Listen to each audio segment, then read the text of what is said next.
Hello and welcome to my channel thinking literature. इस वीडियो में हम रॉबर्ट ब्राउनिंग की पोएम माय लास्ट डचेस को डिस्कस करेंगे। So let's jump into it. My last duchess Robert Browning के द्वारा लिखा गया एक फेमस पोएम है जो कि एक ड्रामेटिक मोनोलॉग भी है।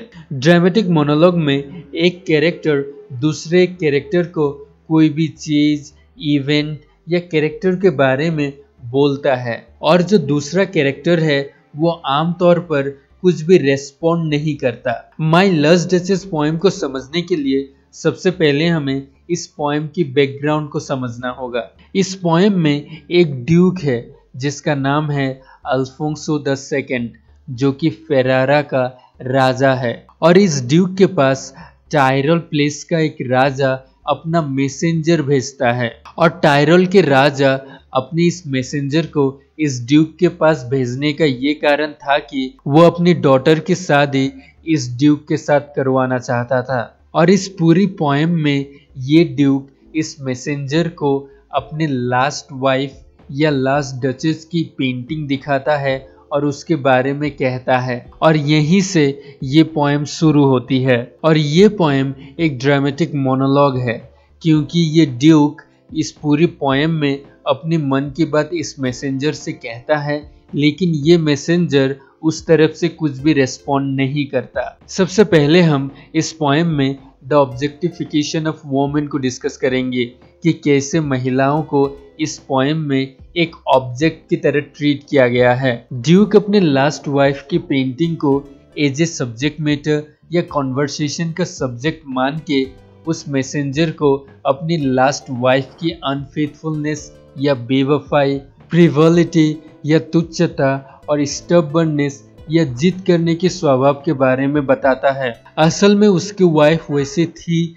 या नहीं थी वो हम नहीं जानते, लेकिन ड्यूक उसे उस तरह से डिस्क्राइब करता है और कहता है कि वो एज ए पेंटिंग ही ठीक है, ना कि एज ए लिविंग वोमन। पूरी पोएम के दौरान ड्यूक अपनी इस बिलीफ को प्रेजेंट करता है कि सभी महिलाएं एक ऑब्जेक्ट की तरह हैं जिसे कंट्रोल किया जा सकता है और जिसे जब चाह रख सकते हैं और जब चाह छोड़ सकते हैं। और ऐसी थिंकिंग ड्यूक की इसलिए भी थी क्योंकि ये पोएम विक्टोरियन टाइम में लिखा गया था और विक्टोरियन टाइम में महिलाओं के पास पूरी आज़ादी नहीं थी। और रॉबर्ट ब्राउनिंग ने इस पोएम के जरिए इस व्यू पॉइंट या दृष्टिकोण को क्रिटिसाइज किया है।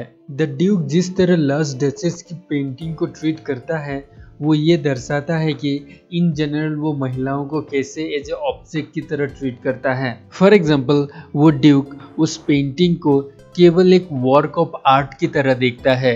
वो उस पेंटिंग को अपने लास्ट वाइफ की टेस्टामेंट या निशानी की तरह नहीं देखता।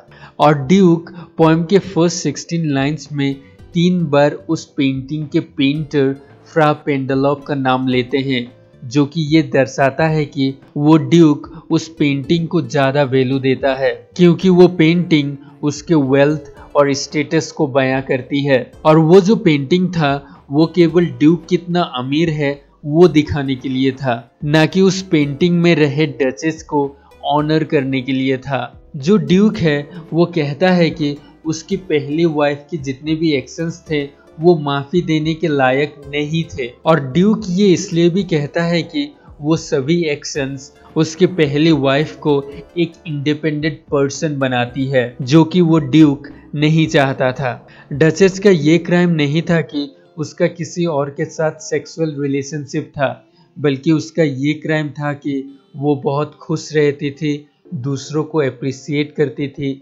बहुत सेल्फ कॉन्फिडेंट रहती थी और खुद के लिए हमेशा खड़ी होती थी।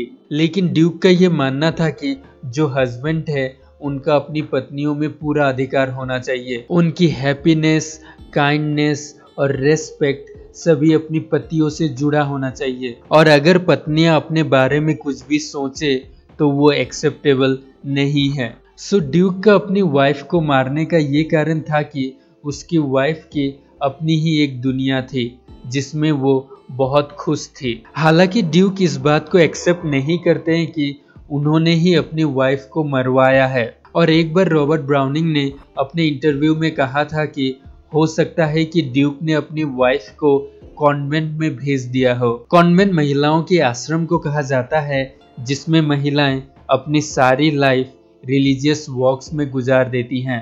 लेकिन चाहे जो भी हो, अभी वो लास्ट डचेस पोएम में नहीं है ताकि वो अपने बारे में बोल सके और अपने साइड की स्टोरी सुना सके। सो रॉबर्ट ब्राउनिंग इस पोएम के जरिए ये कहना चाहते हैं कि कैसे महिलाओं को ऑब्जेक्टिफाई किया जाता है या ऑब्जेक्ट की तरह ट्रीट किया जाता है और उनकी आवाज को दबा दिया जाता है। अब हम माय लास्ट डचेस पोएम में सोशल स्टेटस और आर्ट के थीम को डिस्कस करेंगे। हालांकि ये पोएम पूरी तरह ड्यूक को कंडेम नहीं करता है, लेकिन इस पोएम के जरिए हमें जरूर इतना अंदाजा हो जाता है कि वो ड्यूक बहुत ब्रूटल है और अपनी वेल्थ और पावर की रोक जमाता है, और जो कोई भी उसके सोशल स्टेटस पर सवाल उठाता है या उसके सोशल स्टेटस पर ज़्यादा तवज्जो नहीं देता, वो उसे थ्रेट्स भी देता है। और जो मैसेंजर आया था ड्यूक से मिलने, उसे भी ड्यूक बार बार अपनी पावर की याद दिलाते हैं और कहते हैं कि फ्रा पेंडलॉफ और क्लॉज ऑफ इंसब्रुक केवल उनके लिए ही पेंटिंग बनाते हैं। और वो ड्यूक अपने मैसेंजर को ये भी कह के डराता है कि अगर कोई भी उसके इस पावर और सोशल स्टेटस पर सवाल उठाता है तो वो उसे पहली वाइफ की तरह मरवा देता है। ड्यूक कहता है कि उसकी पहली वाइफ ने उसके सोशल स्टेटस और नाम का वैल्यू नहीं किया था, इसलिए उसने ये कमांड दिया कि उसकी हंसी रोक दिया जाए, मतलब उसको मार दिया जाए। वो ड्यूक उस मैसेंजर को और एक पेंटिंग दिखाते हैं जिसमें गॉड नेप्सून एक समुद्री घोड़ा को अपने बस में करने की कोशिश कर रहे होते हैं, और ड्यूक मैसेंजर को ये पोर्ट्रेट दिखाते हुए कहता है कि ये पेंटिंग बहुत रेयर है और केवल उनके लिए ही बनाया गया है। ड्यूक का मैसेंजर को इस स्टेचू को दिखाना ये मकसद नहीं था कि ड्यूक उस स्टेचू से बहुत प्रभावित हो गए हैं और उस स्टेचू की तारीफ कर रहे हैं। इसके बजाय ये स्टेचू भी